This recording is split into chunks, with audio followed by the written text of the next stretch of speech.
मेरे तमाम सहयोगी हमारे साथ ग्राउंड से बने हुए हैं। शोएब, मैं आपके पास आऊंगी, क्या ताजा जानकारी मिल रही है? क्योंकि अभी तक जो खुलासे हुए हैं उसके मुताबिक शूटर्स का मोटिव क्या था वो ये बता रहे हैं कि वो बड़े माफिया बनना चाहते थे। जिस पिस्टल का उन्होंने इस्तेमाल किया उसको लेकर भी सवाल है कि वो पिस्टल उनके पास कैसे आई, अगर वो वाकई में छोटे मोटे अपराधी हैं, उनका किसी बड़े गैंग से कनेक्शन नहीं है तो। बिल्कुल, देखिए प्राचीन तमाम सवालों के ही जवाब पुलिस खोज रही है, तफ्तीश कर रही है। कुछ देर पहले हमने आपको कब्रिस्तान से जो तस्वीरें हैं वो दिखाई थी, किस तरह से वहां पर कब्र खोदी जा रही है। लेकिन आज एक अजब सा जो सन्नाटा है वो प्रयागराज में नजर आ रहा है। अतीक और अशरफ की हत्या के बाद चकिया में मैं मौजूद हूँ। ये इलाका अतीक और अशरफ का इलाका है। आगे की तरफ हमने कब्रिस्तान की तस्वीरें भी दिखाई। लेकिन आज वैसे तो संडे का दिन है, लेकिन जो चहलकदमी संडे के दिन भी नजर आनी चाहिए, उस तरह की भी चहलकदमी सड़कों पर चकिया में आज नजर नहीं आ रही है। सन्नाटा है।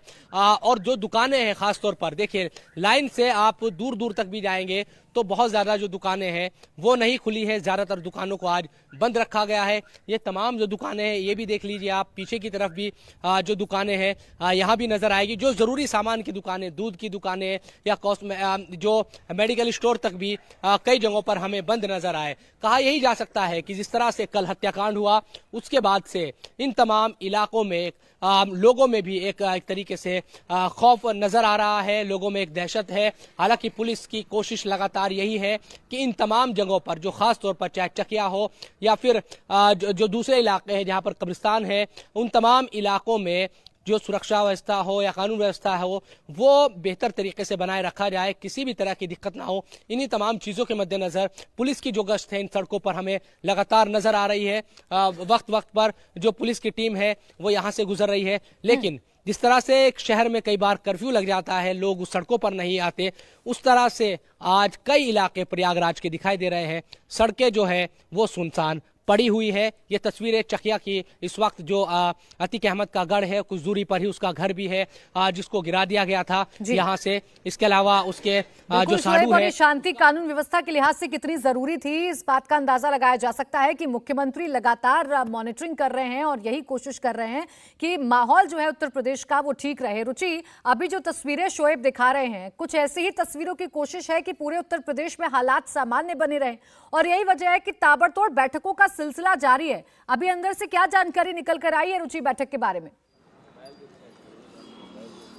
ये 5 कालिदास मार्ग है और यहीं पर मुख्यमंत्री का आवास है। मुख्यमंत्री के आवास में सुबह से मीटिंग्स का दौर जारी है। रात में करीब 3 बजे तक ये मीटिंग्स चली हैं और इस समय भी मुख्यमंत्री आवास पर ये मीटिंग चल रही है। लगातार यही कोशिश की जा रही है कि प्रयागराज पे खास ध्यान है, क्योंकि प्रयागराज में कई तरह के इनपुट्स मिल रहे थे कि वहाँ पे कुछ वायलेंस हो सकती है, तो वहाँ ज़्यादा पुलिस लगाई गई है। और पूरे यूपी में अलर्ट है, लखनऊ में अलर्ट है। जो सेंसिटिव इलाके हैं वहाँ पर पुलिस के आला अधिकारी लगातार फ़ोन करके वहाँ के हालात का जायज़ा ले रहे हैं। तो कोशिश पूरी यही है कि पूरे उत्तर प्रदेश में इस हत्या के बाद जो 2 हत्या हुई हैं अशरफ और अतीक की, उसके बाद माहौल ना बिगड़े, पूरी कोशिश इसकी। और साथ में जो लापरवाही हुई है इस मामले में, उसके भी कौन जिम्मेदार है, उस पर भी पूरी जांच चल रही है। पूरी रिपोर्ट यहाँ पर तैयार की जा रही है फिलहाल। जी बिल्कुल, देखिए पूरी रिपोर्ट तैयार की जा रही है। हालात कैसे सामान्य रहे उत्तर प्रदेश के, इस पर लगातार मुख्यमंत्री की नजर है और तमाम अधिकारियों के जरिए वो हालात का जायजा भी ले रहे हैं। विशाल, अब हम चर्चा करेंगे उन फाइंडिंग्स को लेकर जो पुलिस ने की हैं, जो हथियार इस्तेमाल किए गए थे शूट आउट में, उसके बारे में जो जानकारी मिल रही है। सबसे पहला सवाल विशाल उस पिस्टल को लेकर है जो तुर्की मेड पिस्टल बताई जा रही है। अब इन तीनों का कनेक्शन कैसे हो गया, इन तीनों के पास वो पिस्टल कहां से आ गई, ये सबसे बड़ा सवाल है। क्या इनका कोई बड़े गैंग से कनेक्शन है जिससे इन्हें ये हथियार मुहैया हुए? देखिए प्राची, ये बहुत अहम सवाल है, क्योंकि जिस टर्किश मेड की पिस्टल की बात बताई जा रही है, जिगाना ब्रांड की, वो आमतौर पे हिंदुस्तान में नहीं मिलती है। प्रतिबंधित बोर माना जाता है और ये भी माना जाता है कि अगर हिंदुस्तान में इसका कोई इस्तेमाल करता है तो वो पूरी तरीके से इलीगल तरीके से करता है, अवैध तरीके से करता है। पता ये भी चला है कि अगर इस तरीके की जो सोफिस्टिकेटेड वेपन है, पिस्टल्स हैं, जिससे कल अतीक और अशरफ की हत्या की गई थी, कुछ इसी तरीके की पिस्टल का इस्तेमाल सिद्धू मूसेवाला की हत्या करने के लिए पंजाब में भी किया गया था। और ये वो हथियार होते हैं प्राची जिसको समझना बहुत ज्यादा जरूरी है, जो ड्रोन के माध्यम से पाकिस्तानी सीमा से उठाए जाते हैं और इंडियन सीमा में पंजाब में ले आकर के उसको फेंका जाता है या सुरक्षित स्थान पर गिराया जाता है। और उसके बाद ये बताया गया था लगातार कि अतीक अहमद और उसका जो गैंग है वो लगातार ये कोशिश करता था कि सीमा पार से जो असलहे आते हैं, वेपन्स आते हैं, एम्युनिशंस आते हैं, उनका इस्तेमाल इंडियन टेरिटरी में अपने दुश्मनों को निपटाने के लिए करें। लेकिन इसी पिस्टल्स का इस्तेमाल शूटर्स ने अतीक अहमद और उसके भाई अशरफ को निपटाने के लिए कर दिया। तो निश्चित तौर पर एजेंसीज के सामने चुनौती बहुत सारी है, क्योंकि ये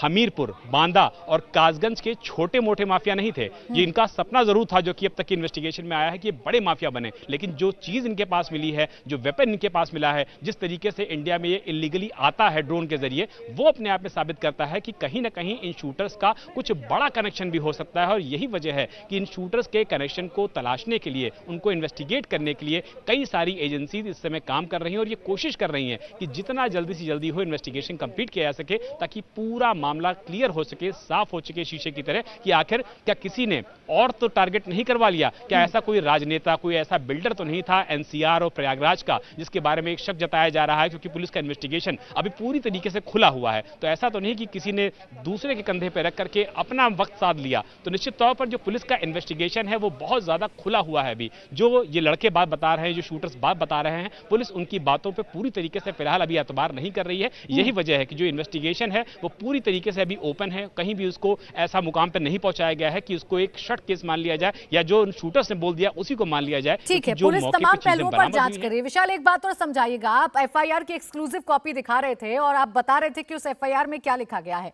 अभी तक जो हम लोग वीडियो देख रहे थे, अभी तक जो चर्चा हो रही थी वो इसी बात की हो रही थी कि पुलिस ने वहां पर रिटेलिएट क्यों नहीं किया, जवाबी फायरिंग क्यों नहीं की। तो उसका जवाब पुलिस की तरफ से आया। सूत्रों के हवाले से इंडिया टीवी ने एक्सक्लूसिव जानकारी अपने दर्शकों को दी। अब जो दूसरा पॉइंट था उस वीडियो में वो ये था कि आरोपियों ने खुद सरेंडर किया। क्या इस बात को मेंशन किया गया है एफआईआर में, या फिर एफआईआर में कुछ और बातें लिखी गई हैं?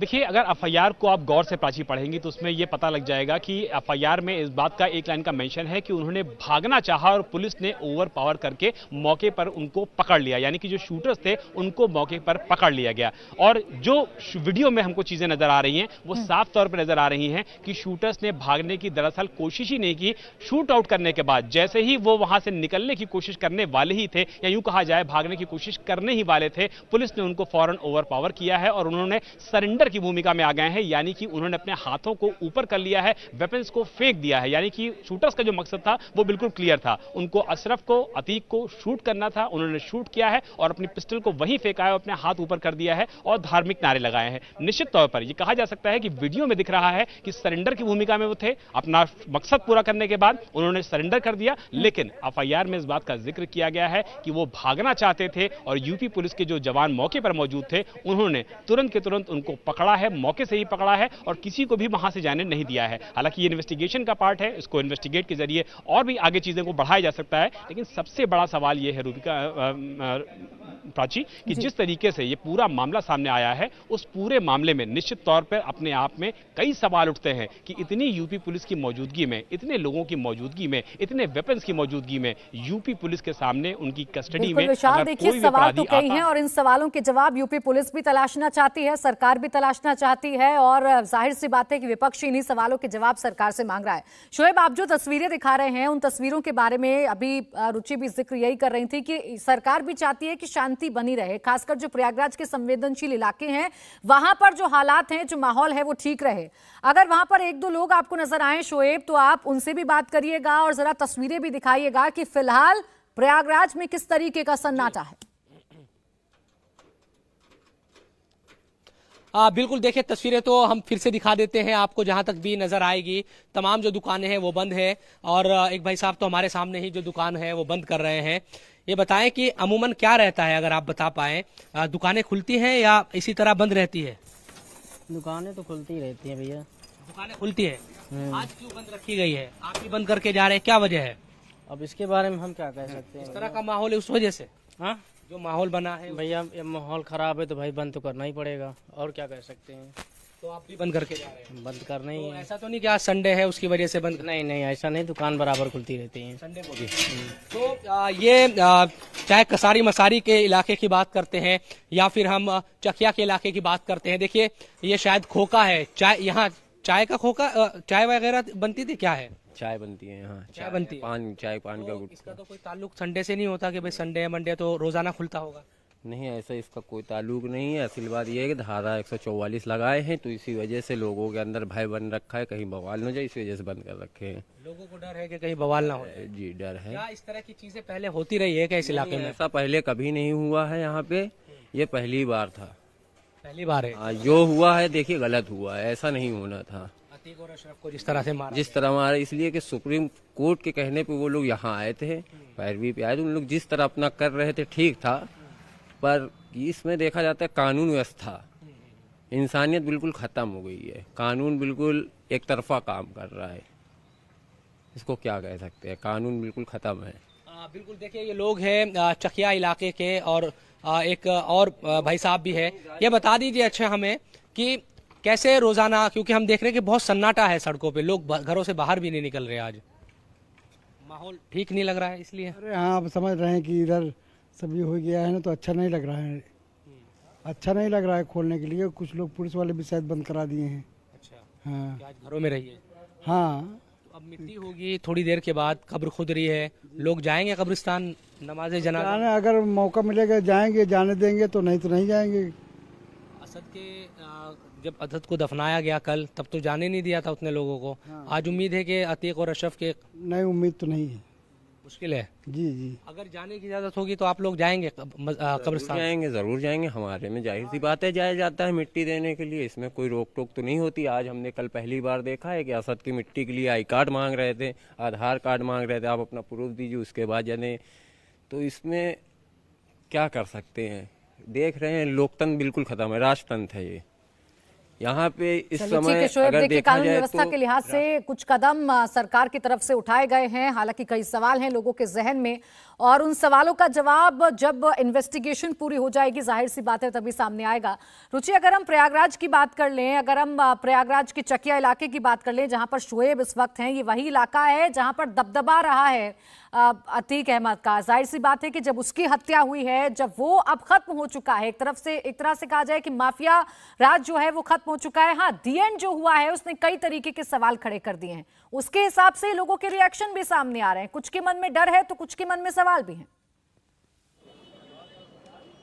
जी हाँ, बिल्कुल। देखिए 1979 में अतीक अहमद पर पहला जो हत्या का मुकदमा दर्ज हुआ था, तब से वो चकिया इलाके में रहता था अतीक अहमद और उसका पूरा परिवार। तो पूरा जो इलाका था, आप चकिया की बात क्यों करती, पूरे प्रयागराज में, उत्तर प्रदेश के बहुत सारे हिस्सों में अतीक अहमद का ज़बरदस्त आतंक था, खौफ था। जो अतीक चाहता था वही होता था। आपने देखा कि जेल में बंद था 2017 में, जो देवरिया जेल में लखनऊ के एक व्यापारी को जेल में किडनैप करके बुला लिया था, उसको वहाँ मारा पीटा था, उसकी जायदाद अपने नाम लिखवा ली थी। इसी तरह से जब नैनी जेल में था तो एक जैद नाम का उसका गुर्गा था, पहले उससे नाराज हो गया था किसी ज़मीन खरीद के मामले में, उसको जेल में अपहरण करके बुलाया था, उसको मारा पीटा था।